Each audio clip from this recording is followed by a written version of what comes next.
Welcome to Union Presbyterian Seminary's panel presentation on Feminist Theology and the Historical Christian Faith.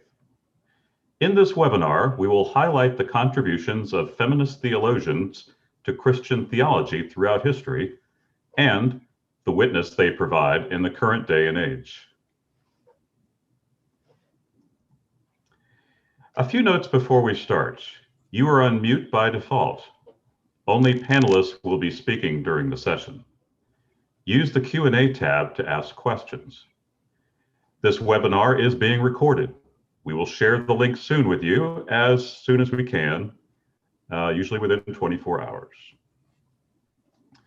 Our presenter and lecturer is Dr. Rachel Baard, Assistant Professor of Theology and Ethics at our Richmond, Virginia campus. Dr. Baard joined the seminary in 2019, having taught previously at Villanova University. Her areas of interest include feminist theologies, Reformed confessions, Protestant perspectives on Mary, systematic and constructive theology, theological ethics, and political theologies. As a South African whose theology was shaped by the theologies of resistance to apartheid, she has a particular interest in the intersection of theology and ethics. She is a member of the PC U.S.A. Dr. Baard, the floor is yours. Thank you very much for that kind introduction. I'm going to start by pulling up a PowerPoint presentation that I talk, in part to make sure that you follow my accent. I will try to talk slowly and clearly. Let me just see, I want to pull this up into a slideshow so that it can look neat for you. All right, so thank you for this opportunity to share with you today what feminist theology is and what its relation is to the historical or the classical Christian faith. Sometimes folks have this idea that feminist theology is something that stands opposed to the Christian faith, that largely rejects it, that is purely critical, and that's also anti-male and anti-male theology. But I would say very firmly that nothing could be further from the truth. So what I want to do is to introduce what it is, give you a general sense of the wide variety of voices that we find in feminist theology, and then to highlight 2 or 3 doctrines that have been revisited by feminist theologians just to illustrate what kind of work is done by feminist theologians that are well-known texts in the history of feminist theology.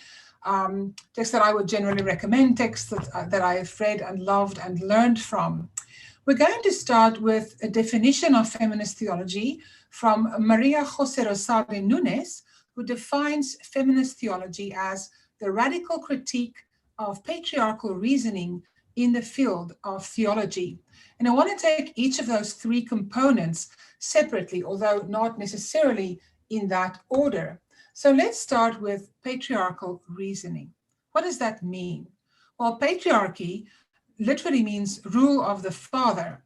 But classically, if you go back to Aristotle and beyond, it really refers to a very complex hierarchy of domination that includes domination of some men by other men, often along class or racial or ethnic lines, but through all of which you will see male domination of women. So the essential component there is domination or patterns of domination, structures of domination.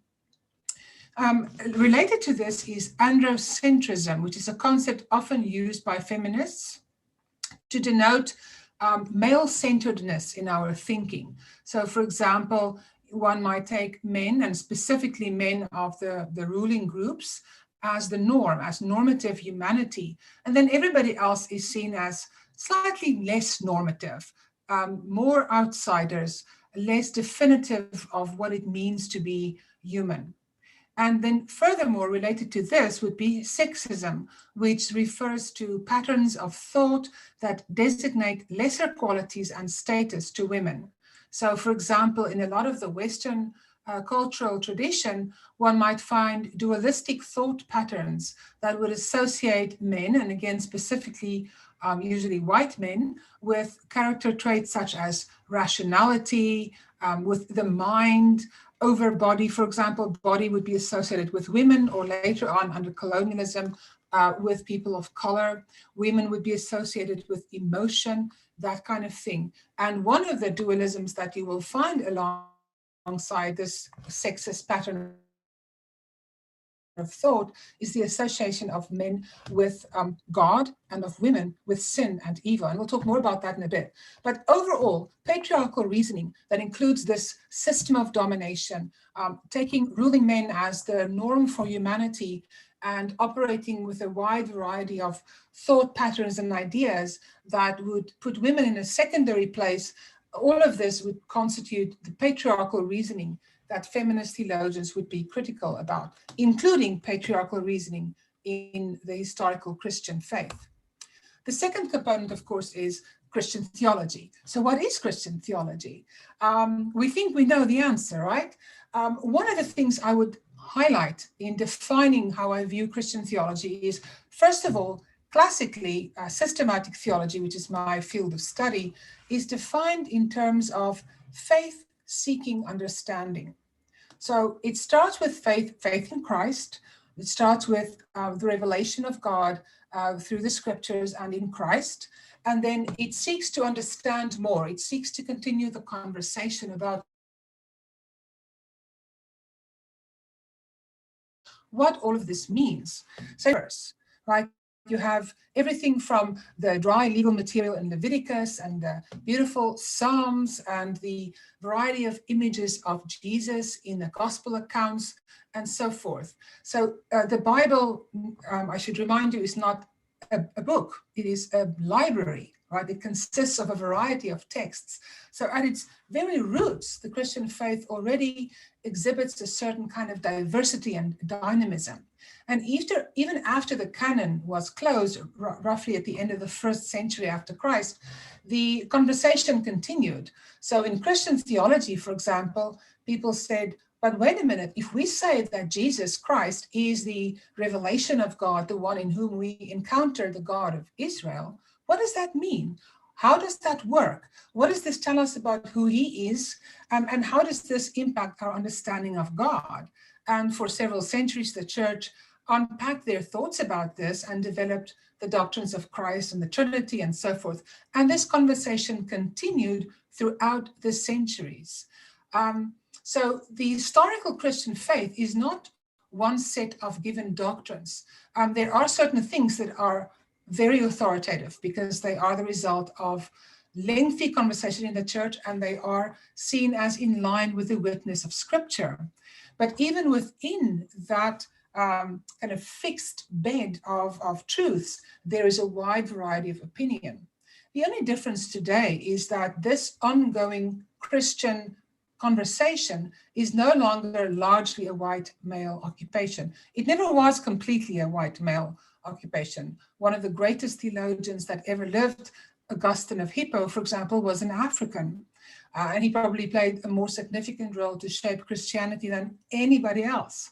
But for the most part, it was the domain of men, and specifically men of European origin. What we find in Christianity today is this explosion of conversation, right? As the churches shift to the so-called global south, to Latin America, Africa, and Asia, and also as women more and more enter this ongoing conversation.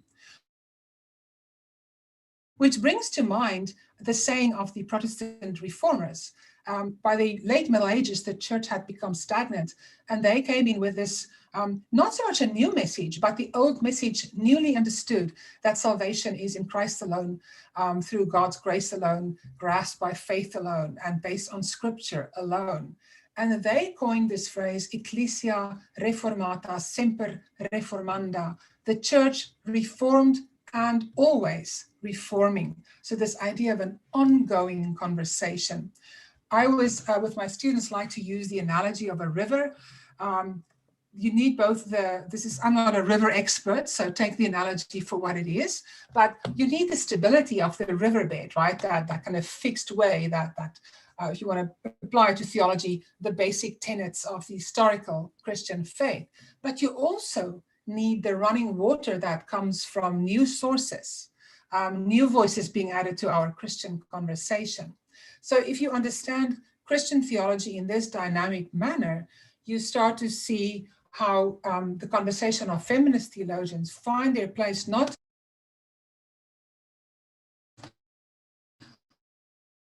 opposite Christian theology. The final component of our starting definition is that of radical critique. So the term I actually prefer is critical retrieval. Feminist theologies exist on a spectrum. On the one side of the spectrum, you find radical feminist theologians who have left the Christian tradition. They identify as post-Christian. They would often embrace some kind of goddess spirituality. And for a lot of folks, this is what they understand under feminist theology, partly because probably the most famous feminist theologian, Mary Daly, would fall in this category. However, this is not definitive of all of Christian theology. And one should also keep in mind that even someone like Mary Daly, who left the church behind, still continued to offer valuable critiques. So she may have left the tradition behind, but it doesn't mean that we need to leave everything behind that she would say. On the other side of the spectrum, you're going to find more conservative or reformist feminist theologians who largely uphold the historical Christian tradition in its own historical manifestation. So they would not be concerned with male language for God or issues of that sort, but they do try to make more room for women within the historical faith. So the vast majority of feminist theologians fall in this broad middle position, sometimes known as Reconstructionist feminist theology. And the way that feminist theologians in this mode would operate is that of critical retrieval. So on the one hand, deeply critical of certain aspects of the historical Christian faith, and on the other hand, appreciative of that which is life-giving and reminding us all of the certain aspects of the Christian tradition. And in my examination of a few doctrines, I will highlight some of that. All right. So there were some women in the history of the church who had authoritative presence, but they were, for the most part, the exception.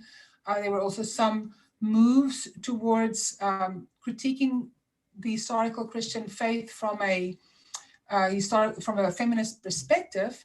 But for the most part, what you see is that feminist theology as a scholarly field doesn't really start until about 60 years ago. When Valerie Saving wrote an essay called The Human Situation, A Feminine View. And subsequently, this conversation just exploded. And feminist theologians started to critically examine classical Christian doctrines and scriptures, retrieve silenced female voices, and would address practical issues such as gender violence. The starting point for feminist theology is women's experience, which does not mean positing something alongside scripture as a norm for theology, but simply means that we recognize that the typical experiences that women might have in comparison to experiences of men will shape their understanding of theology and of religion and of God and so forth. Within this conversation about women's experience, the risk sometimes occurs that people would think in terms of some kind of universal female experience. This is what all women are. This is what all women experience. This is, of course, completely incorrect. First of all, because gender identity often corresponds to certain cultural practices. So what a woman in the United States might experience as a typical female experience might differ significantly from what a woman in Cameroon might experience. Moreover, race is going to make a difference, right? There has been a mistake very often in the past of universalizing white women's experience as the source of theology. So this brings us to two very significant movements that exist in the United States alongside feminist theology, and both inside and outside of feminist theology. One being womanism, a term, I just want to see, I see chats. All right, nobody's interrupting there. Good. So womanism is like Black feminism, but with the difference that it is broader than just a focus on gender. And this is a term that was coined by Alice Walker. A womanist is a Black feminist or feminist of color who is committed to survival and wholeness of an entire people, male or female. And Katie Geneva Cannon, who used to teach at Union, was a very well-known womanist theologian. You also have, from the side of Latino theologians in the United States, the concept of mujerista, which again is going to work on the intersection between gender and the specific experience of people in the Latinx community. What these two movements do is to broaden the conversation and to help feminism as a whole understand the intersection between gender and other issues such as race and ethnicity and so forth. All right, so Alice Walker also famously said, womanist is to feminist as purple is to lavender. So what I want to propose is that if we move our gaze towards the global feminist perspective, we might imagine something like a purple quilt made out of a variety of shades of purple and lavender and lilac and mauve and periwinkle and violet, just to help us imagine how diverse and vibrant the global feminist conversation is. So I want to pause briefly, and again, of course, this does not do any of these movements complete justice. It's just by way of introduction. Latin American feminist theology, one of the most famous proponents of that is Maria Pilar Aquino. She does not opt for the mujerista term, but prefers to continue using the term feminist, but would counter the idea that feminism is something that belongs to white women. And she's absolutely correct, of course. So Latin American feminist theology often would focus on not only gender issues like violence against women, but also poverty, much like other Latin American liberation theologians might. And it often is also characterized by a focus on being intercultural and the diversity of the faces of feminism. And one of the books that I have a picture up here of is Feminist Intercultural Theology that was edited by Maria Pilar Aquino and Maricel Mena Lopez, which contains a variety of wonderful essays that is a very helpful introduction to this broad branch of feminist theology. We shift our gaze to the Asian and Asian American feminist theologies. Now, of course, Asian and Asian American really do not designate the same cultural location, but there is significant overlap because theologians like Kwok Pui Lan, whom you see here at the top of the page, and Chung Yung Kyung are both originally from Asia, in Kwok Pui Lan's case, Hong Kong, and in Chung Yung Kyung's case, from Korea, but they now operate within the United States. And Asia itself is a broad category that you really shouldn't actually see as one place. Atola Longkumar, who is from India, she's a Naga theologian. She nevertheless identifies 4 common issues that would concern Asian and Asian American feminist theologians, including, of course, gender inequality, but also economic concerns, which would include a focus on issues of sexual trafficking, peace building, which would include a focus on gender violence, and also interreligious dialogue, which of course is a central focus of a lot of theologians that find themselves in situations where Christianity is not the majority religion. So for example, Mariam Katopo from Indonesia would write about that. Chung Yung Kyung in this wonderful book of hers, Struggle to be the Sun, again highlights the issue of poverty as one of the central concerns. All right, I want to move to my own continent of Africa. You see at the top of the page, see if I can move this screen. I don't know. Oopsie, now I just messed up my slide. Let me go back. All right, so if you make the screen where you see my face small, you can see the page probably a little bit better.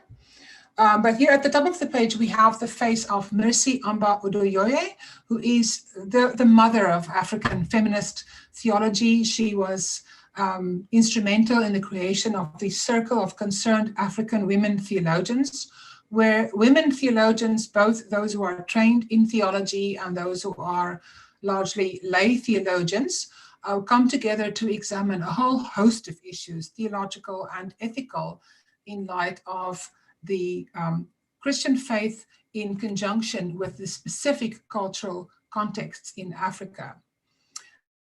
Roxanne Jordan from South Africa would speak of a distinct feminist theology that is lived in the streets of downtrodden Soweto. Alice Jaffe from Cameroon, who lives in the United States, thinks about this, what is the relationship between womanist theology and African feminist theology, seeing that, of course, there's going to be some point of compatibility, but also recognizing that there are some cultural differences. So some conversation going on there, but at the same time, of course, African feminist theology is going to have its own unique set of contributions. Another woman who I want to highlight, and of course there are many more, is Musa Dube from Botswana, who has developed a wonderful corpus of work on post-colonial and African perspectives on the Bible, and also contributions on the conversation around HIV/AIDS, which is of course a tremendous problem still in the African continent. All right, so we have a few minutes left on the presentation before we go to some questions, and I want to highlight 3 doctrines. My own field, as I said, is systematic theology, which is the examination of Christian doctrine. So what do feminist theologians do with Christian doctrines that they find problematic? And I want to highlight 3, of course there are more. The first is the idea of the image of God, the Imago Dei, right? Mary Catherine Hilkert notes that the idea of the Imago Dei has been a source of oppression and discrimination against women. And there are 2 main ways in which this happened. There were explicit ideas about how women are not really made in the image of God, or are really only made kind of halfway in the image of God. They only become fully in the image of God if they are united with their husbands, who are sort of a mediator between them and God, ideas of that sort. In a more subtle way, women were often excluded from dominant ideas about what is it that we mean when we say we are made in the image of God. What is it that constitutes that Imago Dei in us? So one of the classical arguments was that it is our rationality. This is what distinguishes us from humans, and this is then what presumably makes us a little bit like God.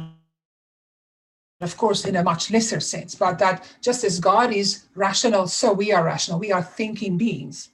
The problem is that traditionally within Western kind of dualistic frameworks, that rational capacity was most often associated with men, and specifically with European men, specifically upper classes. So this idea that rationality makes you the Imago Dei would, in the end, exclude women, or at least see it as less present in women, who are much more often associated with emotion. And we recognize these patterns because we still sometimes would joke about how women are emotional and men are rational.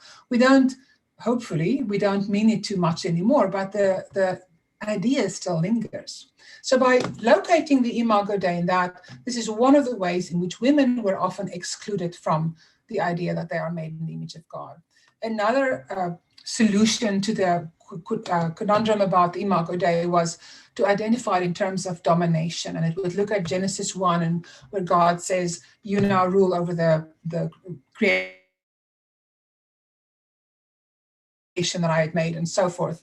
And so that the idea that what makes us like God is that just as God rules over the universe, so we are commanded to rule over the world. But again, it should be very clear that the trait of domination within the logic of patriarchal domination would mean that the Imago Dei becomes more associated with men than with women.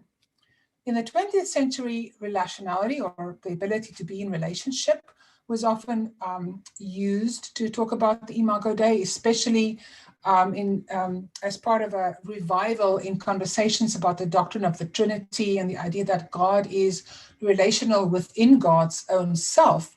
And this seems relatively positive, especially because this is a trait that's traditionally often associated with women. But even here, certain ideas about subordination, the idea that, sure, Jesus is, or the Son is equal to the Father, but in salvation history, Jesus is willingly subservient to the Father.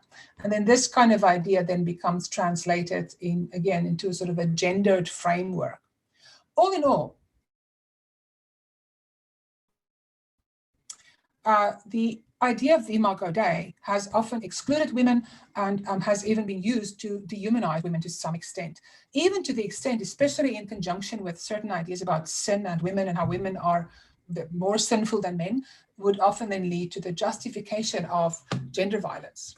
So what do feminist theologians offer in return? Instead of speculating about what is it in us that makes us like God, they simply see the Imago Dei as an affirmation of human dignity, that we are so special that that God says, you are like me. There is a certain, not holiness in a divine sense, but there's a certain holiness when you stand before the other.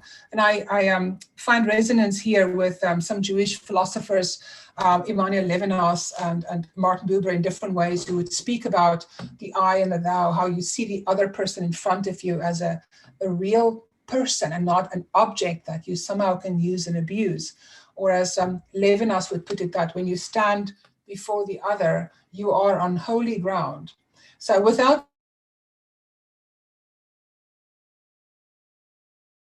suggesting that human beings are in any way, insofar as we are the image of God, this affirms our dignity as human beings. This is not entirely new. Hilkert notes that in the Catholic tradition, the social teachings of church about protecting all members of society. And we see this kind of tradition also in John Calvin, who actually used the Imago Dei as an argument for social justice.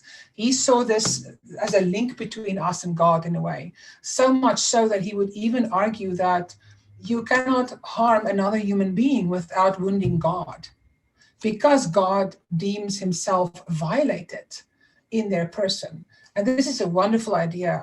Nikolaus Wolterstorff writes extensively about this. So bottom line is critiquing certain exclusions of women from the idea of the Imago Dei, and then radically, quote unquote, radically insisting that women are fully made in the image of God, and that the ethical implications of this doctrine should be taken to its conclusion. So our second example focuses on the doctrine of sin. This is a very complex critique, but there are two major central critiques that feminist theologians offer. On the one hand, they would be very critical of the way the historical Christian religion would emphasize pride as the root of all sin. And from Valerie Saving and onwards, feminist theologians have argued that generally speaking, not always, but generally speaking, women, given the situation of women as often being encouraged to be subservient and so forth, women might tend to sin in the opposite direction, not so much pride, but self-negation, even to the point of accepting abuse. As the British male theologian Alistair McFadden would write, that if you tell a woman who is in a situation of gender violence in her household that she should not be so full of pride, that she should be more humble and more self-sacrificial, you are basically teaching her to accept abuse. And he's not the only person. People like Carol Leckie has written extensively about this focus on humility. Not that humility is bad, but this one-sided focus on humility as a response to the pride sin becomes potentially problematic in certain situations. The other critique that feminist theologians have of the doctrine of sin is the way in which women were traditionally associated with sin. This happens in all kinds of ways, but predominantly this is symbolized by the figure of Eve. various church fathers who would speak about women as the devil's gateway, the handmaids of Satan. I mean, it's really nasty language. And this was used both explicitly and implicitly to justify a variety of forms of gender violence. The historical witch hunts, for example, you can go and study some of the material that was used to argue for these practices, and you will see some of this critique.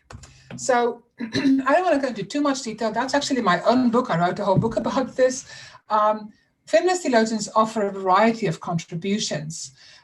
One of the things that they do is to retrieve certain elements of the doctrine of original sin. Now, original sin refers to the idea that sin is not just an individual problem, but a much more systemic or universal human one.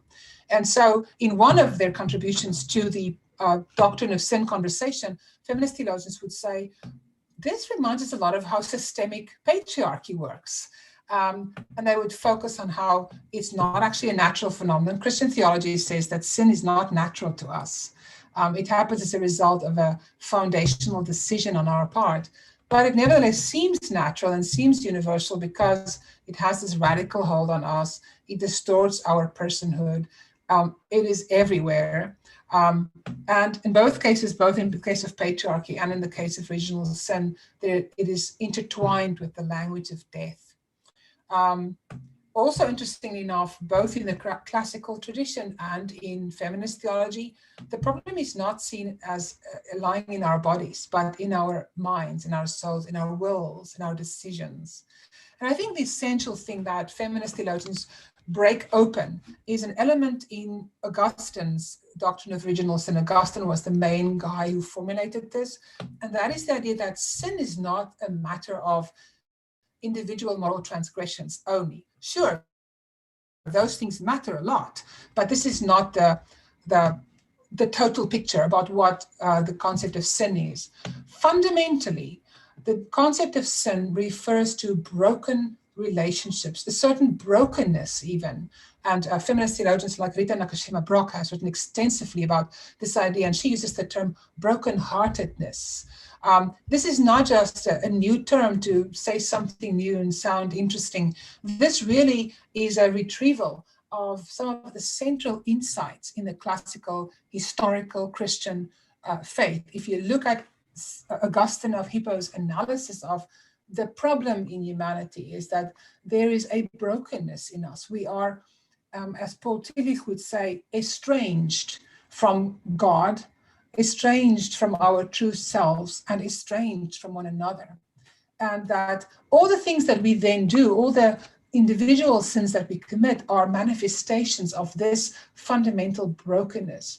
And for me, probably the most significant contribution that feminist theologians make in their reevaluation of the concept of sin is to point to this relational aspect at the heart of this doctrine. So finally, and hopefully briefly, another issue that's really bothered a lot of feminist theologians is the way in which most of the church's language about God is male. Now, ironically, the church has always held that God does not have gender. We cannot make God into our image. We cannot take certain markers of identity like gender or race or something else and then say, this is what God also has. Nevertheless, our practical daily language, and of course the language of the Bible, most of it, not all of it, would suggest sort of an association between maleness and God. The problem is, as Elizabeth Johnson writes in her wonderful book, She Who Is, an award-winning classical work in feminist theology, the problem is that this domination of male God language functions to support an imaginative and structural world that excludes or subordinates women.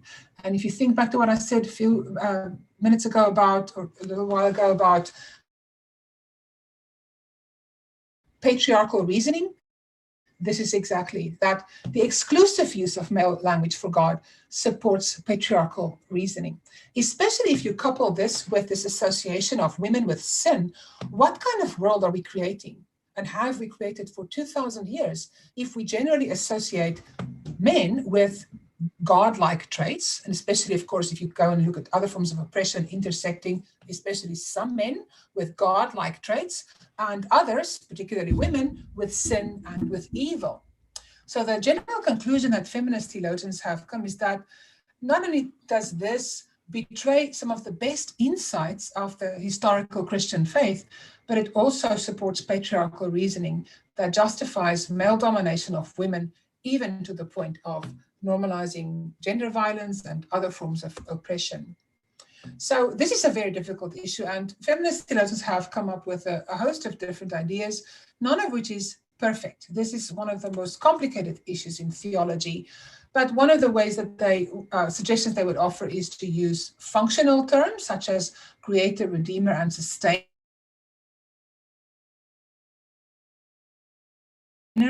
I don't think this should be that I can't get into right now, but it should at least be used in addition. And this also, of course, then relates to the figure of Christ. People would sometimes say, but Christ was male, so God must be male. Well, Christ was also Jewish. He also had dark hair.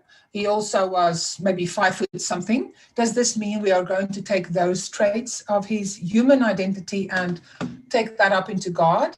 I think that would be a theological fallacy. So we can't go from Jesus's maleness and then say, therefore, God is male.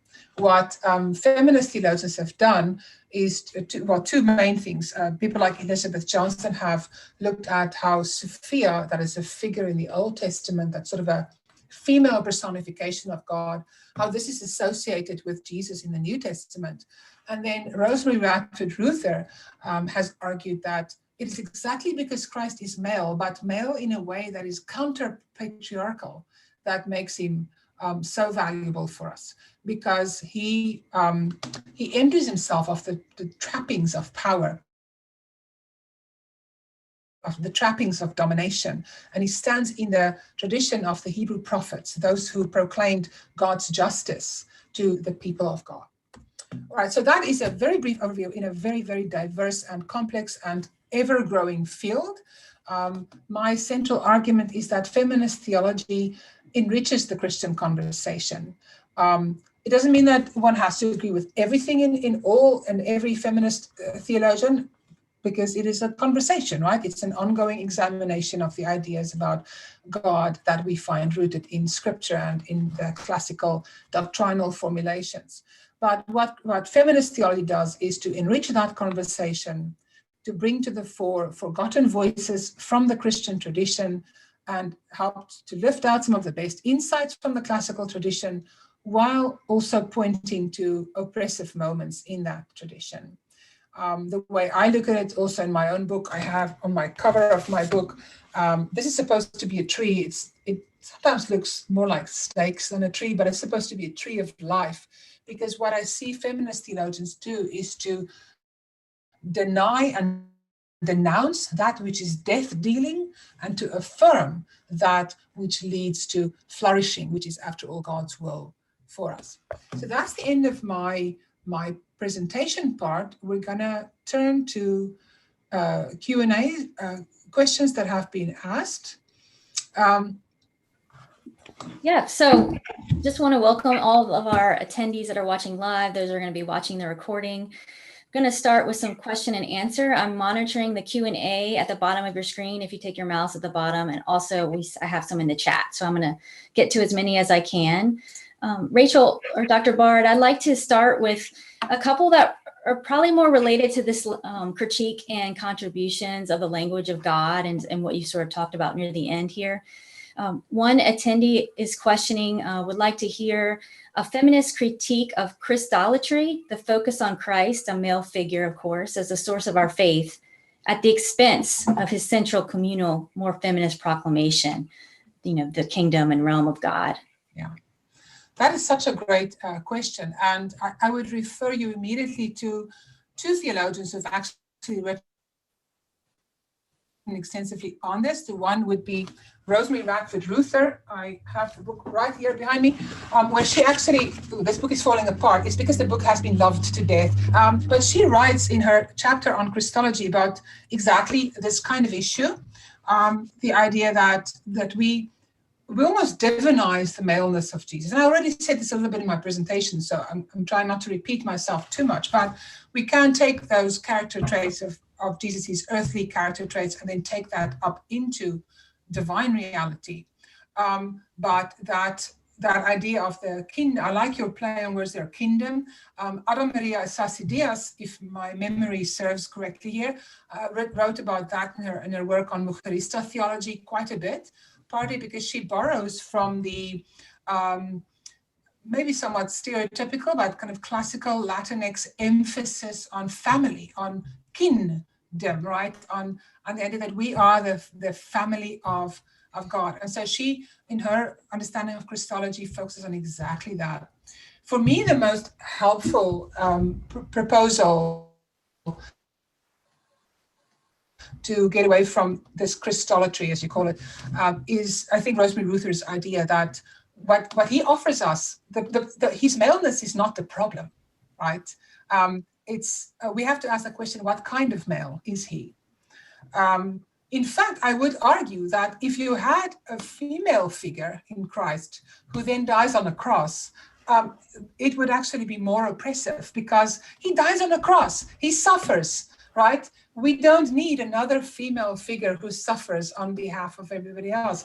It is exactly in embracing, not embracing victimhood to glorify. There are all kinds of critique about that too. Dolores Williams raises some very valuable critiques against overemphasizing, the self-sacrifice and the violence on the cross. But at the same time, what he does is in taking on human form, in emptying himself of divinity, so to speak, right? He also empties himself of that pattern of domination that marks patriarchy. So that's a short answer to a wonderful and rich question. Somewhat related, do you think an approach of fixing the problem of the Imago Dei would be better solved by proposing new characteristics associated with women that describe the way we hold the Imago Dei, or to strip characteristics from their stereotypical gender associations? Well, this relates to a whole host of issues. One of it is that you find two kinds of solutions in feminism broadly and in feminist theology. The one is to try to value traditional female traits, like kind of an orientation towards relationship and an ethic of care. And people like Carol Gilligan wrote about that quite extensively. So to try to revalue the devalued traits in humanity that have been classically associated with women, right? Such as, taking care of the weaker members of the family, the children, the elderly, and so forth. And that's a very valuable thing to do. The risk that you run there, of course, is to just kind of reinforce that association of femaleness with only those traits, and still doesn't address the problem that when we have a woman who does not fit that stereotype and who's much more of an outspoken firebrand type, that she's then branded as, uppity or bitchy, or one of those nasty words that we try to throw at people. So this is an adjacent question. In terms of the Imago Dei, my own inclination, and this is just me, other theologians might think very differently about this. I don't find it very useful to try to identify a trait in human beings that we can then say, this is the locus of the Imago Dei in us. I think the Imago Dei is not defined for us in Scripture, and I don't think it's helpful to try to identify either like rationality or relationality or anything, something like that, in order to say, this is what makes us Imago Dei. I agree with that solution about this is simply an affirmation of the human dignity of all human beings, that every human being, whatever your gender, whatever your race, your ethnicity, your ability, your sexual orientation, etc., that every human being is made in the image of God, that this is a value judgment, an ethical judgment. So I see it, I'm also interested in ethics. I've always veered between theology and ethics. So I guess my answer to the Imago Dei leans more towards the ethical and less towards the kind of theological speculative. This question comes from Ella from Delhi. Being an Indian woman, feminists are usually seen in India as something for women. And it's my observation that if men support feminism, they are not seen very positively. Could you comment on that, please? Well, I can't speak for the Indian context. So I think this is a global issue, though, that there's this association that, masculinity is often constructed in terms of traits such as violence and also domination over women, and often both. And we see this in so many cultures in the world. So the problem lies deeper than just can we rescue feminism from this association? I think that a part of the task of feminism in general and feminist theology is to ask the question about how do we construct not only femaleness and femininity, but also masculinity. And so I can't give you a full answer to that. What I can say is something that I find very important to emphasize. Feminism, secular or theological, is not bad news for men and good news for women. It is good news for people, because it's just like anti-racism, right?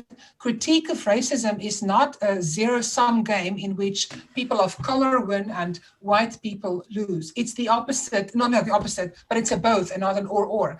It is good news for all human beings that we are tasked to get rid of structures and reasonings of domination over each other, whether we dominate according to along race lines or ethnic lines or colonial lines or gender lines, right? That we can enter into real relationship with one another if we can manage to battle these structures of domination. So I know that's not a full answer, but the question you're asking is worthy of an entire dissertation that I cannot write verbally today. What would be some feminist guidelines or suggestions to read and to engage male theologians of European origin, as opposed to simply dismissing their work? Oh, I love that question, because I was just teaching Tillich this morning. So Paul Tillich, this German theologian, I mean, he's as pale a male of European origin as you can imagine.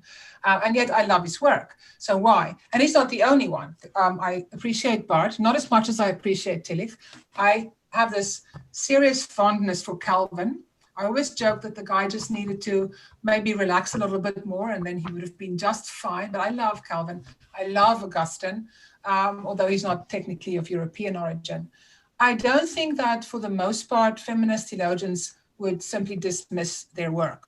In fact, what I see in almost all feminist theology, with some exceptions, I think Mary Daly, for example, and I want to reiterate, I do appreciate much of what she did. I do not end up in the same place as she did. But I think she ended up concluding that the Christian tradition is irredeemably patriarchal. And it has a lot to do with the fact that she was so disappointed after the Second Vatican Council and its complete lack of movement forward on gender issues that she just became disillusioned. But most other feminist theologians, to varying degrees, are going to engage the work of male theologians, not only of European origin, but also of European origin. So, for example, Elizabeth Johnson, in her book, She Who Is, which in my life, this was the foundational feminist book that I studied, and I wrote my master's thesis on it in South Africa. She engages the thought of a variety of theologians, and primarily of Thomas Aquinas, the preeminent medieval Catholic theologian. I myself engage Augustine and Calvin in my own book and also in my own studies. I'm very fond of Tillich. So, for example, why I like Tillich is because his theology opens you up to the possibility of including human experience in the theological conversation, not to place human experience on an equal footing with divine revelation. That would be a form of, idolatry almost.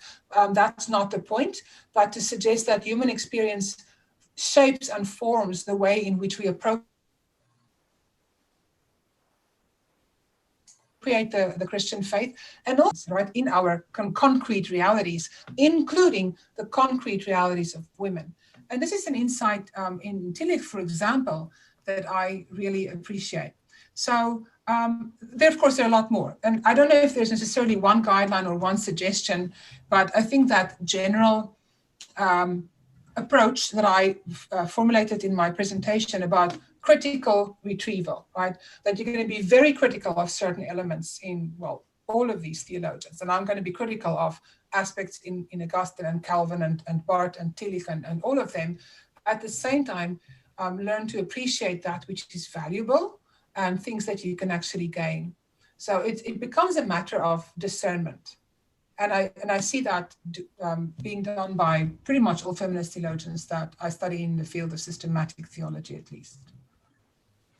This question is more to do with congregational life and congregational renewal. What critiques by feminist theologies on the practices of the church provide valuable insights for congregational renewal? Wow, that is a difficult question to answer, partly because it's been a long time since I stood in church service. There are a few things I would highlight. One of the things that you might see in work done in recent decades is on the topic of violence against women. And probably the preeminent feminist theologian who works on that in the field of practical theology is a woman by the name of Marie Fortune. And I would recommend that she has a website and you can actually read herself, and she's written extensively in many, many different books. One of the things that you see as a result of the work of feminist theologians is that churches that used to be largely silent on gender violence have in recent decades come up with statements against gender violence. Now, statements will only take you so far, but at least it starts to change the conversation. The conversation in Christianity has shifted from essentially 1900 years or so of explicit and implicit justification of gender violence to then a period of embarrassed silence, I suppose you can call it, and then eventually, and I would wager to say largely because of the work of feminist theologians, a move towards saying, oh, yeah, this is a problem. I mean, I remember when I was in seminary, we were sitting in preaching class one day, and a friend of mine did a practice sermon, an in-class sermon on the rape of Tamar in the Bible. And it was a wonderful sermon. And the only point she really made was South Africa, which has some of the highest rates of gender violence in the world, where at least 1 in 3 women are raped in their lifetime, that kind of statistic. She said, in this context, we need to talk about this because this is part of our societal context and it is part of the pain in the body of Christ. And then at the end of the sermon, one of the men said, oh, women shouldn't talk about this. Men should talk about this on their own. I remember really getting angry and said, you know what? You had your chance to talk about it and you didn't. And it's really only since feminist theologians really joined the conversation and said, you know what? This is not okay, that the conversation started to shift.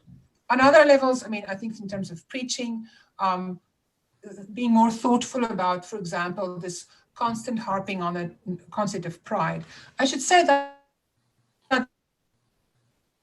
the way that Augustine meant the concept of pride is very persuasive to me.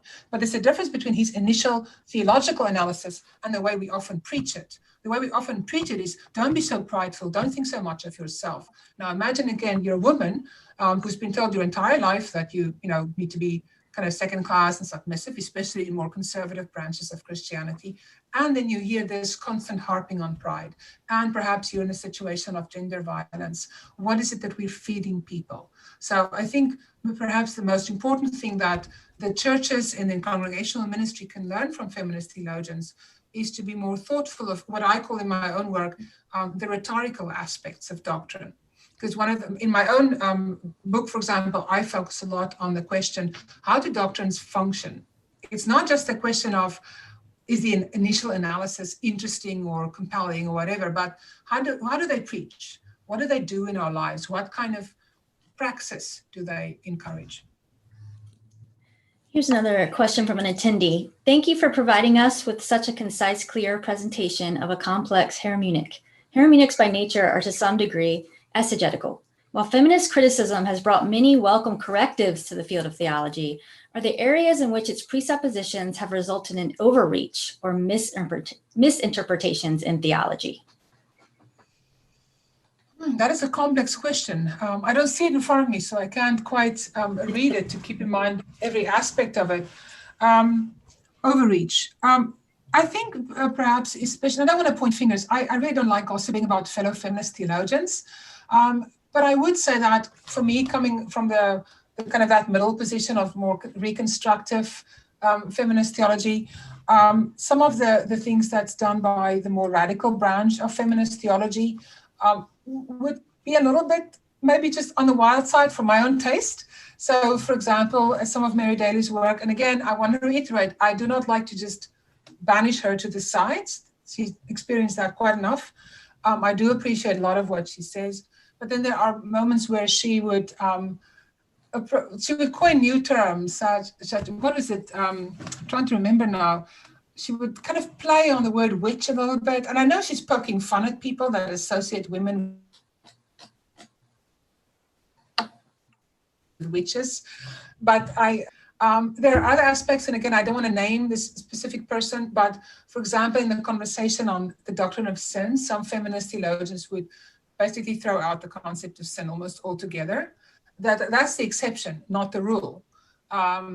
Or would suggest, and there was one conversation that I discuss in my book as well, where suggestions might be made to replace the language of original sin with that of original grace. And my own answer to that is no, that's not feasible. And also, the doctrine of original sin is premised upon the notion of original grace, that our foundation is God's grace. And so sin is the rebellion against that.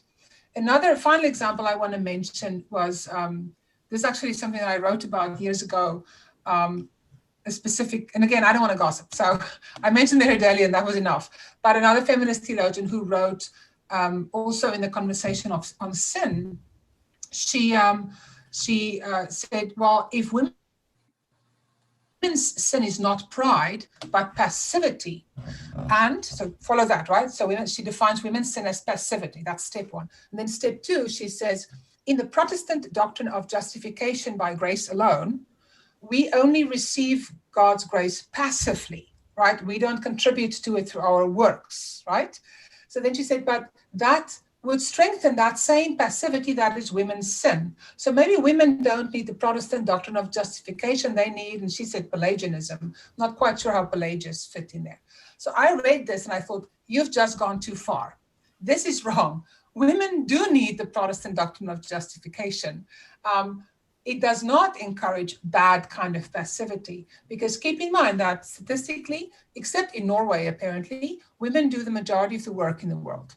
They do, right? If you include all the kind of caretaking work and housework, etc. Women already do a lot. And we are encouraged to wear high heels and makeup and have to do our hair and stuff in a way that often is not true for men. I'm thinking in stereotypes here, right? Generally speaking, this is not always true. Women already have to keep the relationships alive in many cases, right? That idea that it's the woman who keeps all the relationships kind of intact in a family.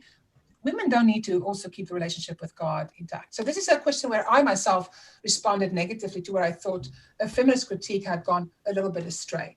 But there might be other examples. One attendee asked if you could name the influential African theologian named earlier in the presentation. Mercy Amba Udoyoye. So I can I write her name in the chat? Yeah, you could chat it. Yes, let me just.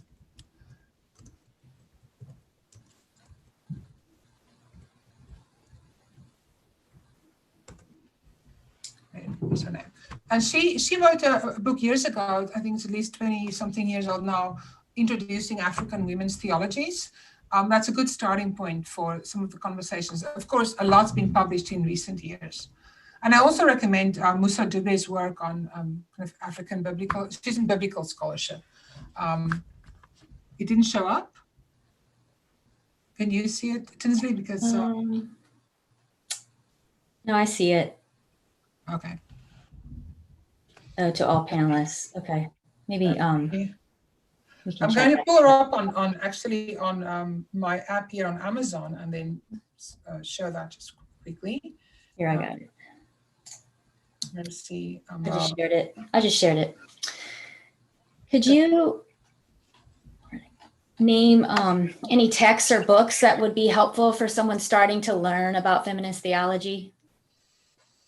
Let me just show you this book quickly. This is the book. Will this show up?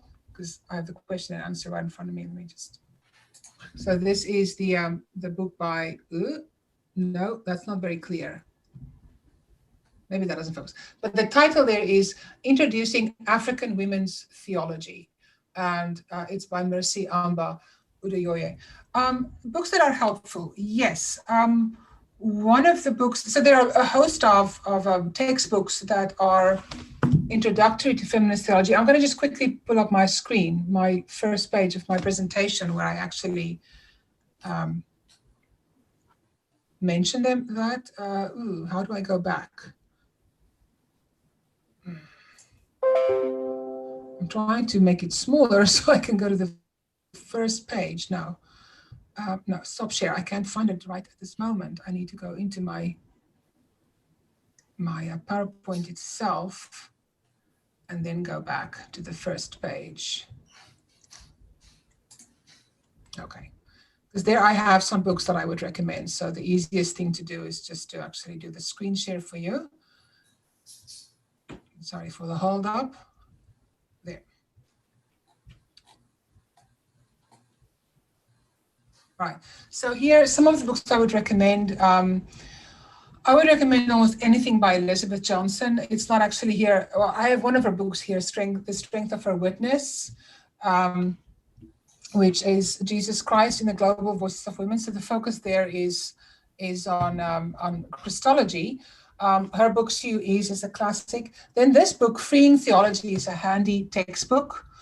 If you're into Reformed theology, this book that's edited by Amy Plantinga-Poe and Serene Jones, Feminist and Womanist Essays in Reformed Dogmatics.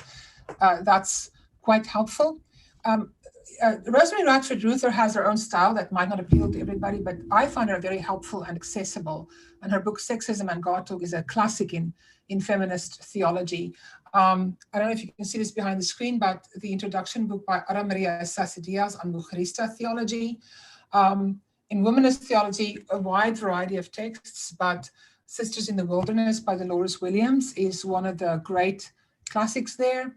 If you want to get a glimpse of the more radical branch of feminist theology, Beyond God the Father by Mary Daly is actually quite accessible and readable. If you're more interested in biblical studies, I would recommend Letty Russell's Feminist Interpretation of the Bible or Phyllis Tribble's Texts of Terror. There's a whole lot. I mean, I would recommend kind of any book that's an introduction to feminist theology. I think I listed a few more later on in my presentation. I have found the book edited by Maria Pilar Aquino and Mena Lopez, Feminist Intercultural Theology, to be helpful. And I know one of my colleagues uses the Oxford Handbook on Feminist Theology. I have not used it, but it apparently is very helpful. But the other question is, of course, are there specific fields or doctrines that somebody's interested in? And that would lead to different answers. Okay, thank you so much for your time and for such, as others have said, a thought-provoking and thought-stretching presentation. And obviously it was an overview and in a very complex, deep field. And we appreciate your time. And just thank you to all that attended and were able to view today. Thank you very much. I appreciate it. Take care.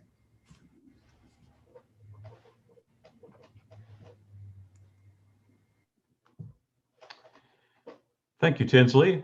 Thank you, Dr. Baard, and thank you all for joining us.